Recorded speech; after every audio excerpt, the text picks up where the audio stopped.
What is happening here? I watched a video on my phone that showed the inside of my house, specifically our bedroom. I have an app that lets me watch live footage from our security cameras at home. In the video, I saw my husband with another woman.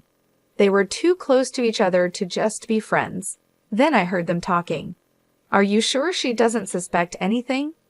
Yeah, I've been following your instructions perfectly. She has no idea. She totally believes me. They laughed and playfully jumped onto the bed. I was shocked because the woman with my husband was my own sister. My name is Karen McDougal. I am 53 years old. My husband James is almost 56, and we have been married for 21 years. We don't have children, and it has always been just us two. We had a comfortable life until about 12 years ago when James was diagnosed with early onset dementia. His condition worsened over time. He began forgetting important meetings, how to do his job, and where he placed things. He even had trouble dressing himself and would often bump into things.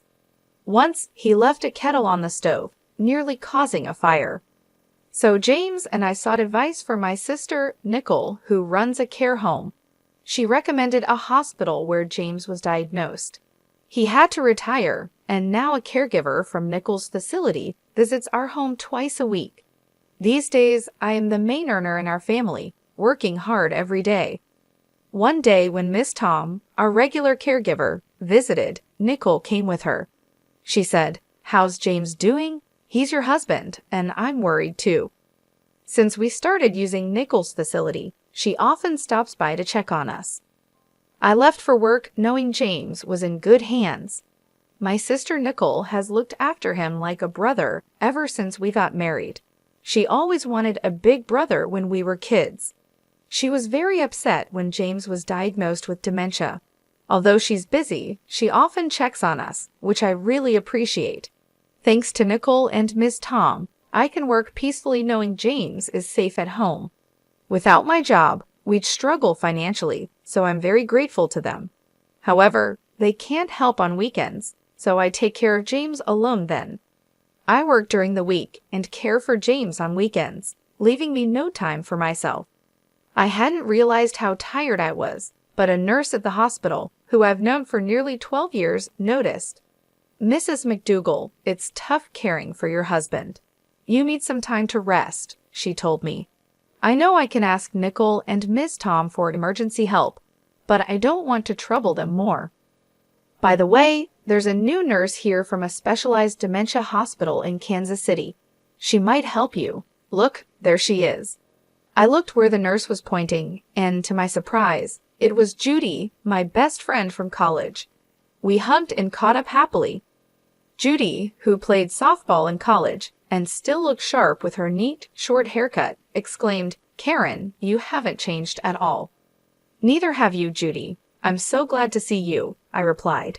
Judy had waited for her children to grow up, divorced, and moved back to her hometown. "Let me know when you're free for coffee," she suggested. Just then, James came out in his wheelchair after his tests. "This is my husband, James," I introduced him. "It feels like it's been forever since our wedding." "Yes, it has been a long time," I replied to Judy, my friend from college. As she bent down to look James in the eyes, he was sitting in his wheelchair. Judy paused, looking a bit unsure. "Oh, sorry, James. We met at your wedding, right?" she asked.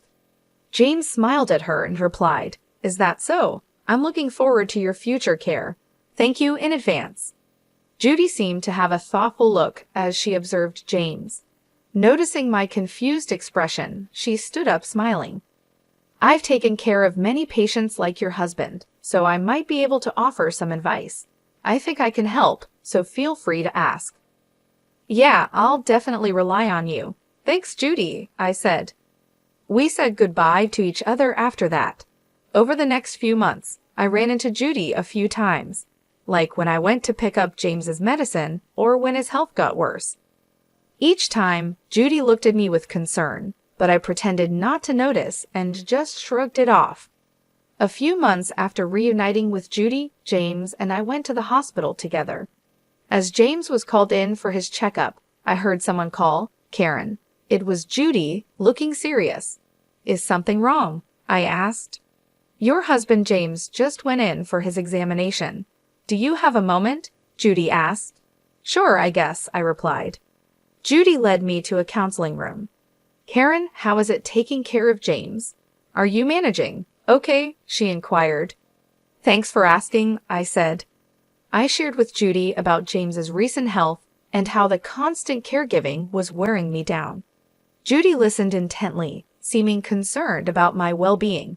But then she started to say something surprising. Actually, Karen? What she said next was hard to believe. About a week before we met again, Judy told me she was shopping in town when she saw Nickel with a man she recognized. Nickel introduced him as her boyfriend. Later, at the hospital, I realized the man was James, my husband. It was all very confusing. Judy, that explains the strange look you had when we met, I said. Judy had seen Nickel and James together in town just a week before our meeting. However, James didn't seem to notice Judy. Back then, I looked different. I had long hair and wore glasses, which might be why he didn't recognize me. Judy also mentioned something else that bothered her. She felt James's behavior at the hospital didn't seem right for someone with dementia. He acted just like someone she had seen at her old job who was faking dementia. The man she saw in town walked confidently and responded clearly, looking perfectly healthy. Could you have mistaken someone else for him? I asked. I don't think so, Judy replied. You know how James has those distinctive moles under his right eye? The man with Nickel had them too. It's quite a unique feature. Judy realized she might have spoken inappropriately about my husband and apologized. But it was true, James does have those moles, and it's rare for someone else to have the same ones in the same place. Could James have been pretending to have dementia for 12 years and be having an affair with Nickel? The story was hard to believe, but Judy isn't known to lie. I don't think this hospital is very good, Judy admitted. The doctors aren't great, and I've heard some bad rumors. It seems odd that they have so many patients. I think you should get James properly checked to see if he really has dementia, she suggested seriously. After hearing what Judy said, I went to a large store and bought a home security camera. I placed it in hidden spots in the living room and bedroom to secretly record what was happening while I was at work. I set it up to connect to my smartphone and checked it during my breaks. Surprisingly, James acted differently than he did around me. He wasn't lost or confused about where things were. He seemed to be living normally. Also, when Miss Tom, the caregiver I had hired for James, came over, there was no sign of her actually taking care of him. Furthermore, I discovered that Nickel had been visiting my house frequently while I was away. The camera also captured their conversations clearly. You're not getting caught pretending to have dementia, right, James? Yeah, because I'm doing just as Nickel suggests, pretending not to know the date or where things are working perfectly, pretending not to write or go outside, and thinking it's day when it's actually night would be good too. Karen is a trusting person, so I don't think she'll suspect anything. Is Miss Tom okay? Won't she spill the beans? Ah, she's fine. She's a single mom with a kid, so she needs the money. I've been giving her a bit more salary, and she's been keeping quiet. After laughing together, they would flirt and head to the bedroom. I was speechless when I saw the footage. I couldn't believe my sister and husband were plotting behind my back, but the evidence was clearly recorded on the camera. Confronted with the undeniable truth, I felt lost. A few days later, I felt the need to talk to Miss Tom, who had been taking care of James. When I contacted her, she said she would be available the following Saturday. I went to her apartment and showed her the footage. She looked defeated, cried, and apologized to me. What you see in this footage is the truth. I've been deceiving you all this time, and I'm truly sorry. I don't have a license, and I was struggling to find another job. I had no choice but to follow what Nickel said because she offered me a good deal, she confessed. She explained that she was a single mother needing money, but she felt guilty for helping deceive me. Her guilt helped me get her statement. She also gave me copies of receipts, daily reports, and her diary from that time. No matter how much I needed the money, what I did was wrong. I am really, really sorry, she kept saying. Besides the evidence and testimony from Ms. Tom, I gathered more proof by talking to a few people involved and then spoke with my lawyer. I decided it was time to confront James and Nicole. I pretended to go to work like usual, waited near my house, and went back when Nicole arrived, and they were likely together. I caught them off guard, and they panicked. I know everything now, James, I said coldly. He quickly started confessing. It wasn't my idea. Nicole seduced me. She suggested we pretend I had dementia so you would support us. We could meet while you were at work. Even Miss Tom was hired by Nicole as an alibi. Nicole got angry and shouted James was fully involved in the plan, and now he's trying to escape blame. That's cowardly. Shut up. You were the one pushing this idea. As they argued, my heart turned cold watching them blame each other. I had reached my limit with the antics of Nicole and James. Exasperated, I commanded, "That's enough. Both of you, get out." I didn't just speak. I acted, tossing them out of the living room window along with their clothes and Nicole's purse, which were scattered all over the floor. Then, I slammed the window shut. They continued to bang on the glass, pleading for a chance to explain, but I was done listening. I drew the curtains to shut them out completely. Their persistent banging prompted me to send a stern message via WhatsApp. Be quiet, or I'll call the police. Leave now. That silenced them. Over the next few days, they repeatedly came to my house and bombarded me with messages on WhatsApp, which was incredibly irritating. To escape the constant reminders of their betrayal, I decided to sell the house. Fortunately, I had the foresight to transfer the property into my name after James was diagnosed with dementia. Given his condition and retirement, he was no longer in a position to manage our finances, including the mortgage. This precaution proved wise, as I was able to sell the house for a good price and purchase an apartment with the funds I had discreetly saved over the years. Although I hadn't anticipated such a drastic turn of events, I was relieved that my past decisions had prepared me well. Consequently, I filed for divorce from James and pursued a division of our assets. It didn't matter whether he was financially capable of settling claims or not. This action was more about sending a clear message that what they had done to me was unforgivable and unforgettable. Post-divorce, I learned through the grapevine that James had remarried and was now living with Nicole in what used to be her house. However, their situation seemed far from ideal. It appeared that the initial thrill of their affair had worn off after marriage. Living together in the harsh light of day, they had to face the reality of their relationship, accept each other's flaws, and occasionally turn a blind eye to their irritations. I imagine this proved challenging for them, considering they had stepped into marriage in the aftermath of deceit. If they ever considered separation, it would not be straightforward. With both of their parents gone, and the house where James and I had lived already sold, James had no old home to return to. They had no other family to fall back on, leaving them to navigate their complex relationship alone. As for me, I couldn't care less about their difficulties. They had made their bed, and now they had to lie in it. After Miss Tom came forward with her revelations, the repercussions were swift and severe. Nicole's care facility had its license revoked and was subsequently shut down. It turned out that the facility was financially unstable. It hadn't been making enough profit to cover the loans taken out from the bank at its inception. Now, Nicole is burdened with a significant amount of debt. This seems like a fitting consequence for a sister who betrayed her own family by stealing her sister's husband. The doctor who issued the fake diagnosis for James also faced serious consequences following the exposure of his malpractice. His reputation was tarnished, and his professional misconduct led to a domino effect within his clinic. His staff, disillusioned and disappointed by their association with unethical practices, resigned one after another. Judy was among those who left, no longer able to support the deceitful operations. With his team dissolving, it became impossible for him to maintain his clinic, leading to its inevitable closure.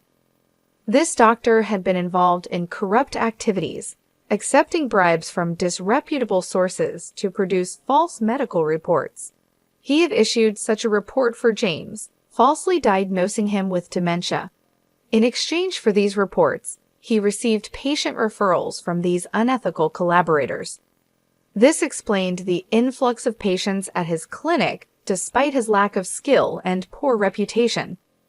The revelation of these deceitful practices was a shocking discovery for me.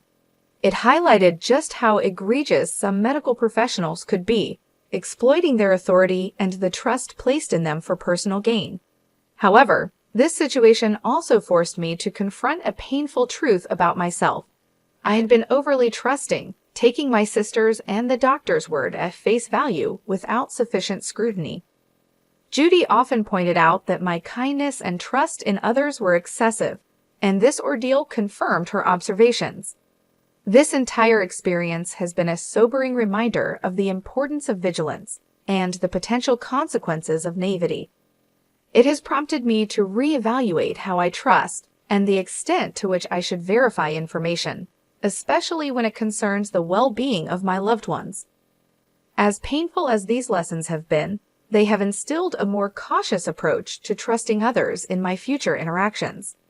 I used to trust people easily, but recent events have taught me the importance of questioning what I'm told and relying more on my own judgment.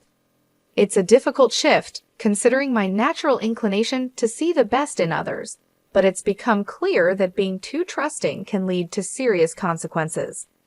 While I navigate these changes in how I approach relationships and information, it's reassuring to see familiar faces settling into new beginnings. Judy, a friend whose judgment and integrity I've always respected, has successfully transitioned to a new job at a large general hospital in a nearby town. Her extensive experience, especially her previous role in a prestigious Kansas City hospital, was highly valued, leading to quick acceptance and trust from her new colleagues. She's thriving in an environment that appreciates her skills and dedication, which brings me a great deal of joy knowing that she's finding fulfillment in her work. In a lovely turn of events, on Judy's recommendation, Ms. Tom, who was entangled in the recent turmoil but showed remorse for her actions, has found a position at the same hospital, working in the cafeteria. It's a fresh start for her, an opportunity to rebuild her life in a less pressured role, away from the complexities of direct patient care. This chance at a new beginning in a supportive environment might just be what she needs to move forward. One of the brighter moments during these times has been the arrival of a new companion, a male miniature Dachshund puppy whom I brought home about a month ago. His joyful demeanor and playful antics are a constant source of comfort and delight after long, tiring days. Judy's affection for him is evident. Her eyes sparkle with joy every time she sees him frolicking with his favorite ball. While she insists that her frequent visits are purely to indulge in his cuteness, I know there's more to it. Judy is considerate and caring, often using her love for the puppy as an excuse to check on me, ensuring I'm not just coping but thriving despite the challenges I've faced. These visits from Judy have become a cherished part of my routine. They remind me that life can still hold simple joys and genuine connections, even after profound loss. The laughter we share, the quiet moments spent in companionable silence, and the comfort of having someone who understands and supports me unconditionally are invaluable. It has led me to reflect on the unexpected paths life takes us on, and how sometimes the outcome isn't as bleak as it initially seems. Losing my husband in the way I did was devastating, and the betrayal cut deep. However, finding solace in my friendship with Judy and the unconditional love of my new puppy has given me a renewed sense of purpose and happiness. It's in these small, everyday moments with them that I find strength and recovery. As I adjust to this new phase of life, the idea of living a single life, enjoying the company of my dear friend, And my delightful puppy doesn't just seem bearable, it feels genuinely fulfilling. Perhaps this is what contentment looks like for me now. Simpler, quieter, but no less rich in love and companionship.